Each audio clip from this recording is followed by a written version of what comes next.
अशिक्षित को शिक्षा दो और अज्ञानी को ज्ञान। अशिक्षित को शिक्षा दो और अज्ञानी को ज्ञान। शिक्षा से ही बन सकता है भारत देश महान। Hello everyone, welcome back to my channel study with Kanha ji. मैं सोनिया शर्मा आज लेकर आई हूँ आप सभी लोगों के लिए एनसीईआरटी हिस्ट्री क्लास 6 चैप्टर 3। तो स्टूडेंट, अभी मैंने आपको कुछ लाइन से बताई हैं। देखिए, ज्ञान ही केवल ऐसा धन है जो बांटने से बढ़ता है, इसलिए अपनी नॉलेज को दूसरों के साथ शेयर कीजिए। चलिए अब अपने नेक्स्ट चैप्टर की तरफ चलते हैं, आरंभिक नगर। देखिए स्टूडेंट्स, मैंने आपको अपनी पिछले वीडियोस में चैप्टर 1 और 2 अच्छे से कंप्लीट कराया है। आई थिंक आप लोगों को वो अच्छे से समझ भी आया होगा। तो हमने अब तक पढ़ा कि आदि मानव स्टार्टिंग में चीज़ों को संग्रह किया करता था, फिर धीरे धीरे उसने कैसे ग्रो करना स्टार्ट किया, कैसे उसने बसने की प्रक्रिया बनाई, कैसे उसने स्थायी जीवन जीना स्टार्ट किया। तो आज हमारा जो चैप्टर है वो है आरंभिक नगर। आज हम पढ़ेंगे आरंभिक नगर के बारे में। देखिए यहाँ पर आपको ये दो बॉयज़ दिखाई दे रही हैं, ये हैं जसपाल और हरप्रीत। ये क्या कर रहे होते हैं स्टूडेंट्स? ये अपने घर के पास गली में क्रिकेट खेल रहे होते हैं। तो अचानक जो उनकी नज़र होती है वो एक खंडर जैसे घर की तरफ पड़ती है। कुछ लोग क्या करते हैं, उस खंडर वाले घर की तारीफ कर रहे होते हैं, जिसे गली के बच्चे किस नाम से बोला करते थे? भूताघर के नाम से। तो उसमें से एक कहता है कि इसकी वास्तुकला को तो देखो, क्या आपने कहीं लकड़ी पर इतनी सुंदर नक्काशी देखी है? फिर दूसरी महिला कहती है कि हमें मंत्री जी को पत्र लिखना चाहिए और कहना चाहिए कि इस खूबसूरत घर को सुरक्षित रखने के लिए इसकी मरम्मत कराने की व्यवस्था करें। ये सब बातें जसपाल और हरप्रीत सुन रहे होते हैं और वे सोचने लगते हैं कि इस पुराने खंडर से लोगों का लगाव आखिर इतना क्यों है। तो चलिए इसी से रिलेटेड आज हम पढ़ेंगे हड़प्पा की कहानी, जो कि सबसे पहले अस्तित्व में आया था। देखिए, अक्सर पुरानी इमारत जो होती हैं वो अपनी कहानी बताती हैं। लगभग 150 साल पहले की बात है कि पंजाब में पहली बार रेलवे लाइंस बिछाई जा रही थी। तो उनको इस काम को करते समय इंजीनियरों को क्या हुआ कि अचानक एक हड़प्पा पुरास्थल मिला, जो कहाँ पर पड़ता है बच्चों? आधुनिक पाकिस्तान में। तो उन्होंने सोचा कि एक ऐसा खंडर है जहाँ से हमें अच्छी ईंटें मिलेंगी, और ये सोचकर वे हड़प्पा के खंडरों से हजारों ईंटें उखाड़ ले गए, जिससे उन्होंने क्या किया कि रेलवे लाइंस बिछाई। इससे क्या हुआ कि कई जो इमारतें थी वे पूरी तरह से नष्ट हो गई।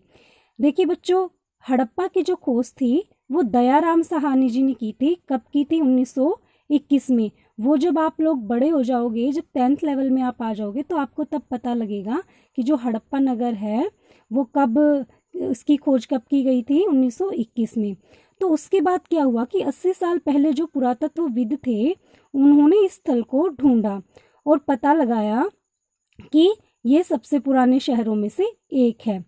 वैसे तो इस नगर की खोज सबसे पहले हुई थी, इसलिए बाद में जो मिलने वाले इस तरह के सभी पुरास्थल थे उनमें जो इमारतें और चीजें मिली उन्हें क्या बोला गया? हड़प्पा सभ्यता की इमारतें कहा गया। और इन शहरों का जो निर्माण है वो लगभग कब माना जाता है? 4700 साल पहले माना जाता है। अब हम पढ़ेंगे कि इन नगरों की विशेषता क्या थी। तो देखिए, इन नगरों में जो है कई को तो 2 या उससे ज़्यादा हिस्सों में डिवाइड किया गया था। प्रायः जो पश्चिमी भाग होता था वो छोटा होता था, लेकिन वो ऊंचाई पर बना हुआ था, और जो पूर्वी हिस्सा था वो निचले इलाके में था। तो जो ऊंचाई वाला भाग है उसको हमारे पुरातत्वविदों ने क्या कहा? नगर दुर्ग कहा। और जो निचले हिस्से में जो आया उसको निचला नगर कहा। तो दोनों हिस्सों की जो 4 दीवारियां थी बच्चों, वो पक्की ईंटों से बनाई जाती थी। अब जो ये ईंटें थी वो इतनी अच्छी तरह से पकी हुई थी कि हजारों साल के बाद भी उनकी दीवारें जो है वो एज इट इज खड़ी है। दीवार बनाने के लिए क्या किया इन्होंने कि ईंटों की चिनाई इस तरह से ये लोग करते थे कि जो दीवारें हैं वो खूब मजबूत रहें। अब कुछ नगरों के जो नगर दुर्ग थे उनमें कुछ खास इमारतें बनाई गई थी।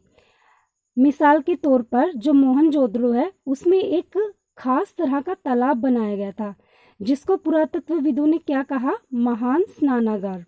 अब इस तालाब को बनाने के लिए किस चीज का यूज किया गया था, ईंट और प्लास्टर का। This is the most important very short question for your exam.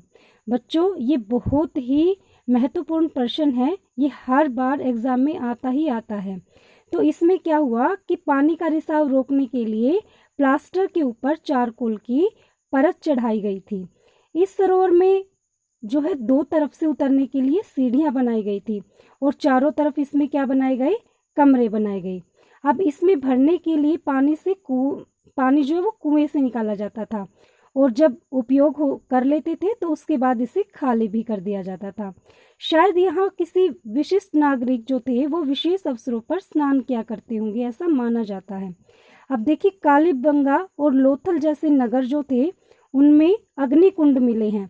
अब ये क्वेश्चन आपसे एग्जामिनर पूछ सकता है कि जो अग्निकुंड के साक्ष्य है वो कहाँ से प्राप्त हुए हैं, तो वो कालीबंगा और लोथल जैसे नगरों से प्राप्त हुए हैं जहाँ संभवतः यज्ञ किए जाते होंगे, ये माना जाता है ऐसा। तो हड़प्पा और जो मोहनजोदड़ो, लोथल जैसे कुछ नगरों में बड़े बड़े भंडार गृह भी मिले हैं।